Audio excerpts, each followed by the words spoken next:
আপনার যদি কোনো বন্ধু থাকে যার নিয়মিত পেটের গন্ডগোল লেগে থাকে বা কোষ্ঠকাঠিন্যের সমস্যা, তাকে সজনে ডাঁটার তরকারি খেতে বলবেন। কারণ এই সজনে ডাঁটার তরকারি খেলে হজম শক্তি বাড়ে এবং খাবার খুব ভালো হজম হয়। আমার এই ভিডিওটি যারা দেখছেন আপনাদের অনেকেরই হয়তো এই সজনে ডাঁটা বেশ পছন্দের একটি সবজি।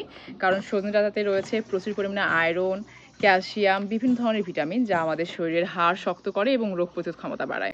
এছাড়াও এই সজনে ডাঁটাতে রয়েছে প্রচুর পরিমাণে ভিটামিন সি। তাই এই সজনে ডাঁটার তরকারি খেলে হালকা জ্বর, সর্দি, কাশি থেকে উপকার পাওয়া যায়। এছাড়াও উচ্চ রক্তচাপ এবং ডায়াবেটিসের রোগীদের জন্য এই সজনে ডাঁটার তরকারি বেশ উপকারী। এই সজনে ডাঁটার আমাদের দেশে ব্যাপক জনপ্রিয়তা থাকলেও এখনও বাণিজ্যিকভাবে খুব বেশি চাষ হচ্ছে না।